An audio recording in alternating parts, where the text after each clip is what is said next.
Hay historias que no son solo palabras, son susurros del pasado que resuenan en el presente.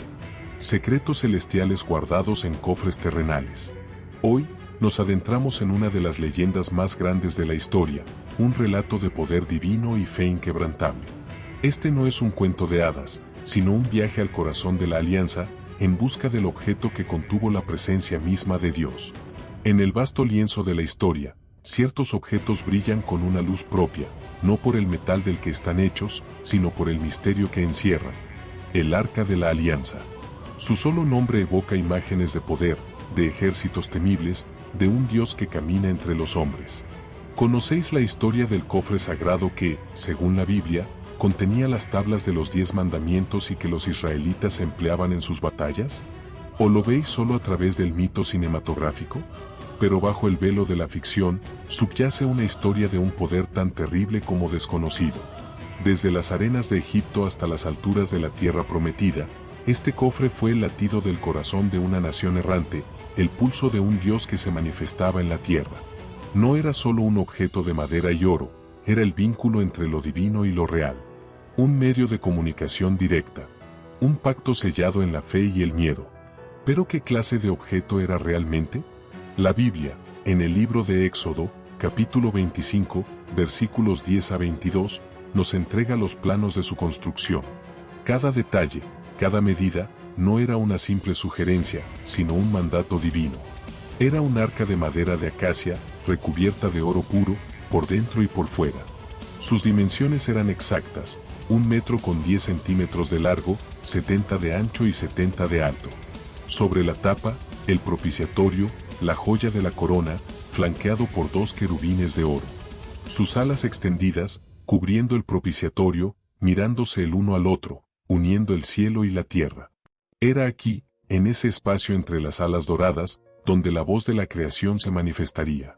La misma que había forjado las estrellas, se comprometía a hablar con un hombre, a guiar a una nación. Era la arquitectura de la santidad, el contenedor perfecto para el tesoro más sagrado. Dentro, las tablas de piedra con el decálogo, la brújula moral para la humanidad. El arca no fue una creación fortuita. Su existencia fue la respuesta a un fracaso humano. Al bajar del monte Sinaí con las tablas de la ley, Moisés se encontró con una escena de desesperación. Su pueblo, al que Dios había liberado de la esclavitud, adoraba a un becerro de oro. En un ataque de ira y desilusión, Moisés no solo destruyó el ídolo, sino que también rompió las tablas que Dios le había dado. El pueblo había fallado en su primera prueba de fe. La explicación de este acto de apostasía yace en la historia. El culto a los toros y terneros era común en las culturas de la antigüedad. Los israelitas acababan de abandonar Egipto, donde el toro Apis era adorado como un dios sagrado. La influencia de sus opresores estaba grabada en su memoria, en su corazón, y en su incapacidad para confiar plenamente en un Dios invisible. Moisés, con el corazón roto, intercedió por su pueblo, pidiendo perdón y una segunda oportunidad. Y Dios, en su infinita misericordia, le dio un nuevo pacto, una nueva alianza. Le pidió que labrara 2 nuevas tablas y grabó en ellas las mismas palabras que estaban en las anteriores. Esta vez, el pacto vino con una advertencia solemne. Éxodo 34, 10-14 declara: «Mira el pacto que hago ahora. A la vista de todo tu pueblo haré maravillas. Echaré de tu presencia a los amorreos. Ten mucho cuidado de no hacer ningún pacto con los habitantes de la tierra que vas a ocupar. No adores a otros dioses, porque el nombre del Señor es celoso, y Él es un Dios celoso». El arca se convirtió en el contenedor de este pacto renovado, un símbolo físico de un compromiso espiritual. Dentro de ella, no solo las tablas de la ley, sino también la vara de Aarón, que había florecido milagrosamente, y una vasija de maná, el alimento celestial. Estos objetos no eran meras reliquias, eran testigos de la fidelidad de Dios y la fragilidad del hombre.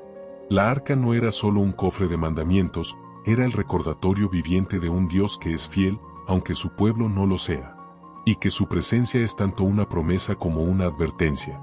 El arca no se quedó en un santuario, se convirtió en el motor de la conquista, la vanguardia de un pueblo en movimiento. Por 40 años, los israelitas vagaron en la inmensidad del desierto, y el arca fue su brújula, su faro y el pulso de su existencia. No era solo una señal para seguir, era la presencia de Dios abriendo el camino, allanando las dificultades, disipando la desesperanza. Día tras día, una nube majestuosa cubría el tabernáculo donde reposaba el arca, protegiéndolos del sol abrasador. Por la noche, esa misma nube se convertía en una columna de fuego, iluminando su camino y reafirmando que no estaban solos. Para un pueblo perdido y hambriento, el arca era la prueba tangible de un Dios que los guiaba con mano firme. La fe de un pueblo puede secar ríos, puede derribar muros. Y el arca de la alianza fue la prueba de ello. Una vez que Moisés hubo partido, su sucesor, Josué, se encontró con el primer obstáculo de la tierra prometida, el río Jordán, caudaloso y furioso. La fe no se mide en palabras, sino en actos.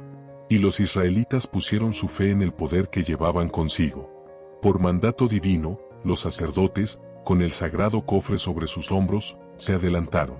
Cuando sus pies, que no debían tocar el agua, se posaron en la orilla, el milagro se desplegó. Las aguas, que fluían con furia, se detuvieron. No por la fuerza de un dique, sino por la autoridad de lo divino. Se levantaron como un muro invisible, permitiendo que una nación entera de más de 1 millón de almas cruzara sobre tierra seca. Para mí, este evento no es solo un milagro, sino una metáfora poderosa de cómo la fe puede superar los obstáculos más grandes de la vida, convirtiendo lo imposible en un camino transitable. Y luego, Jericó. Una ciudad protegida por una muralla ancestral que se creía inexpugnable. La primera batalla de la conquista no fue con espadas, sino con obediencia. El arca lideró la marcha silenciosa alrededor de la ciudad durante 6 días. Una vuelta por día. Un acto de aparente locura militar. El pueblo, en silencio, siguió al sagrado cofre. Los muros de Jericó parecían reírse de ellos. Pero esta no era una táctica de hombres, sino un mandato de Dios. Era una prueba de la obediencia del pueblo a su Señor. Y esa obediencia, ese paso lento y firme alrededor de la ciudad, se convirtió en el arma más poderosa de la historia. Al 7º día, una orden divina rompió el silencio. Los 7 sacerdotes hicieron sonar sus shofares, no una, sino 7 veces, y el pueblo gritó. Un grito unificado, que resonó con el poder de la alianza. Las murallas, que habían resistido miles de años, se desmoronaron. No por la fuerza de los arietes, sino por la reverberación de la fe. El arca no era solo un símbolo. Era un arma de guerra sobrenatural. Su presencia garantizaba la victoria, pero solo si iba acompañada de la obediencia total del corazón. Era la prueba de que el poder de la fe puede ser más devastador que cualquier arma humana. La arca era el arma que garantizaba la victoria. Pero un poder de esta magnitud no puede ser tomado a la ligera. La historia del Arca de la Alianza no es solo de victorias gloriosas, sino también de advertencias terribles. La confianza del pueblo de Israel se desbordó en arrogancia. Cuando perdieron la batalla de Ebenezer contra los filisteos, creyeron que el arca era un amuleto, una garantía automática de triunfo. Desobedecieron las reglas divinas y la llevaron al campo de batalla. Pero la arrogancia los cegó. Los filisteos la capturaron. Lo que sucedió después me confirma que el arca no era un objeto, sino un agente de juicio. Los filisteos no sabían que habían invitado al castigo y la plaga a sus propias tierras. En la ciudad de Asdod, el arca fue colocada en el templo del dios Dagón, su deidad protectora. Al día siguiente, el ídolo de Dagón yacía boca abajo a los pies del arca, como si la adorara.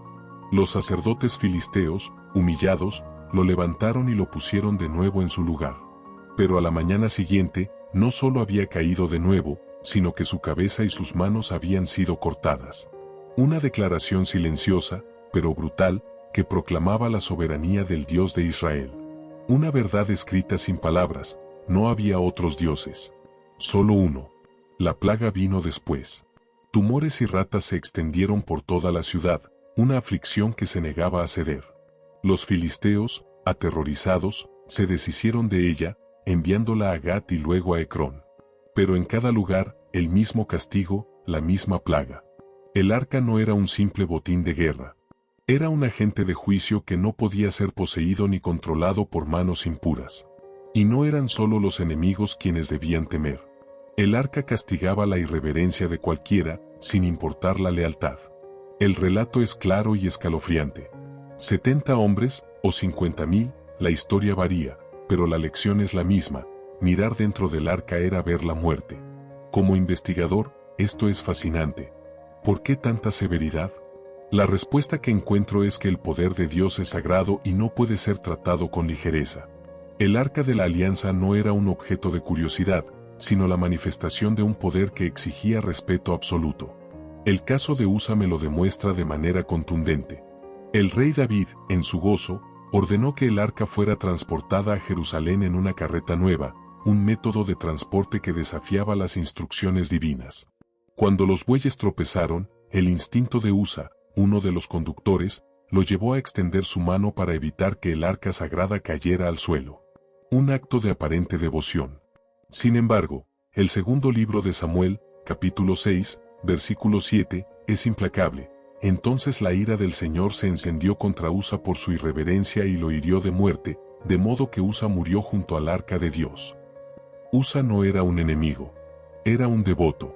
Sin embargo, su acción, su contacto con lo sagrado, era una transgresión de la ley divina. El arca no podía ser tocada por manos humanas. Su poder era demasiado grande, su santidad demasiado pura para ser sostenida por lo mortal.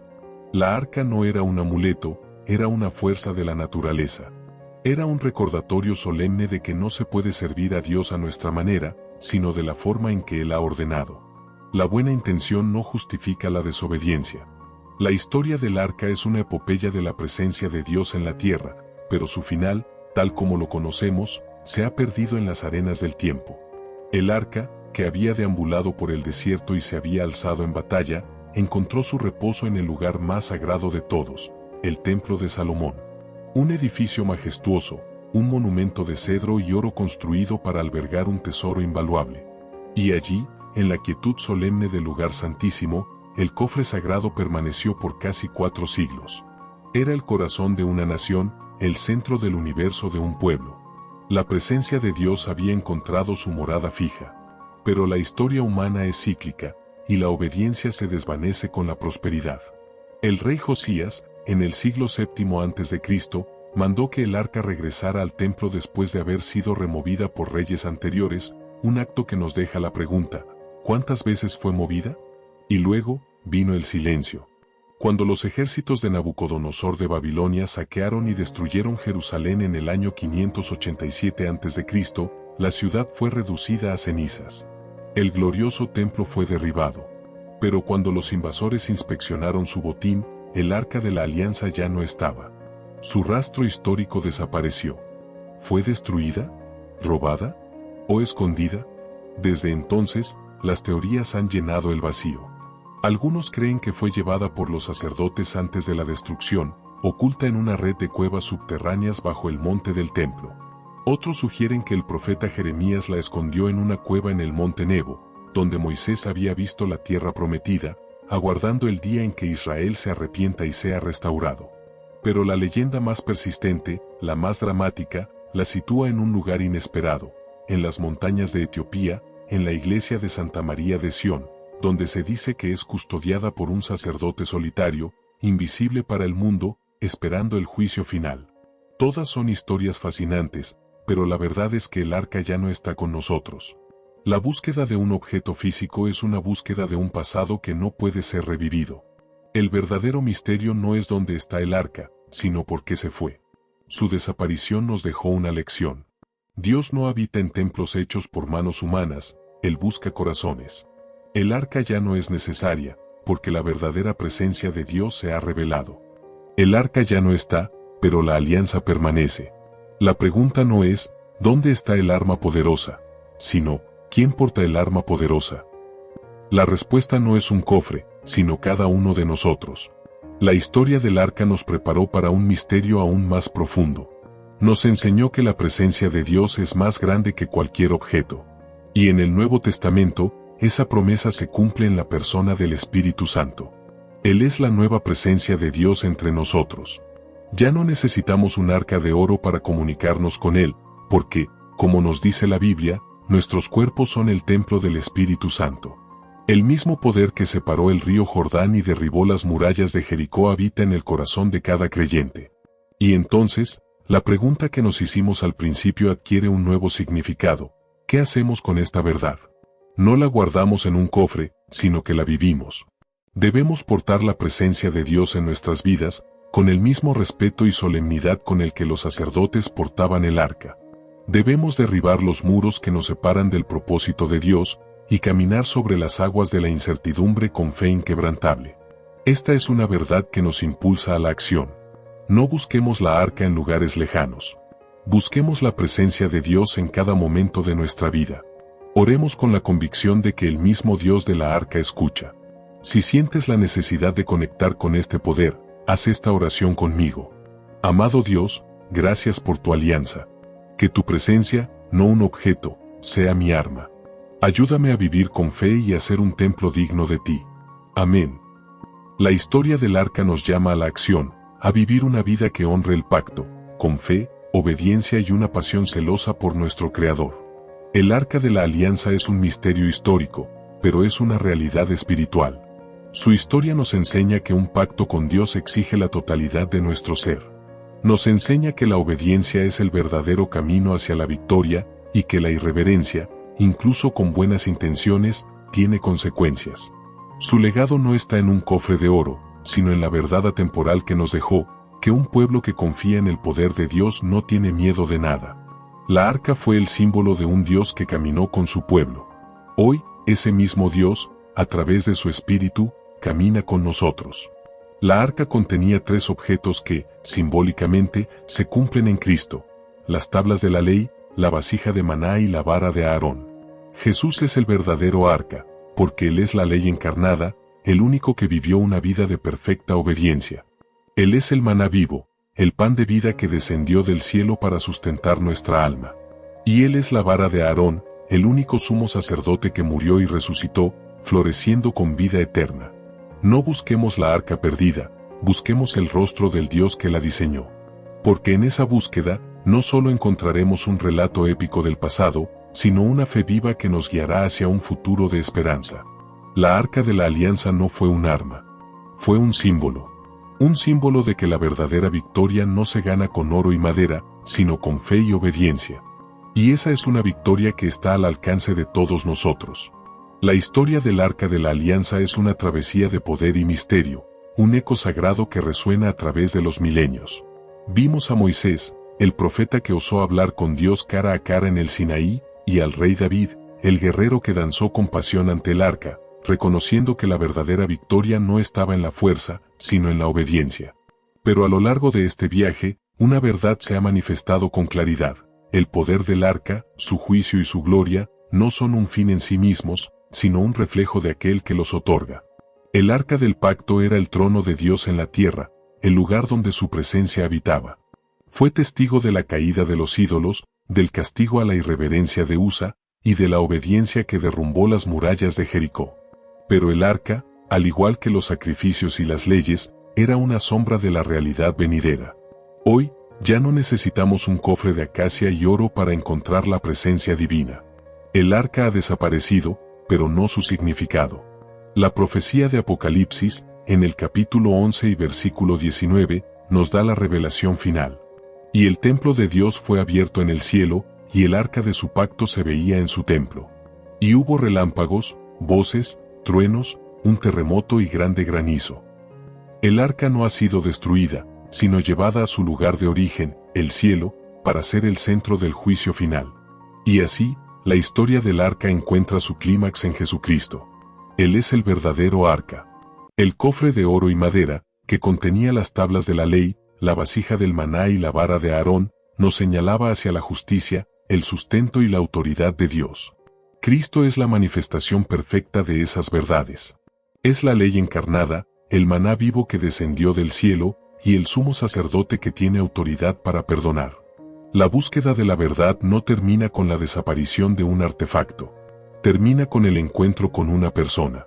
La arca era el camino para encontrar a Dios, pero Jesús es el camino, la verdad y la vida. Él es la puerta al lugar santísimo, el único que puede unir al hombre con Dios. La arca representaba el juicio, pero Jesús es el cordero que fue inmolado, y el león de la tribu de Judá que ha de volver para ejercer juicio final. La historia del arca es un llamado a la acción. Un llamado a vivir con fe, a derribar los muros del pecado en nuestra vida y a caminar en la presencia de Dios. No busquemos un cofre perdido, sino aquel que es la revelación completa de la verdad. Gracias por habernos acompañado en esta travesía.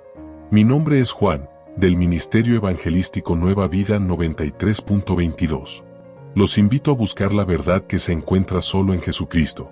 Por favor, compartan este video con sus amigos, comenten sus impresiones y ayúdenos a llevar este mensaje de fe y esperanza a cada rincón del mundo. Bendiciones.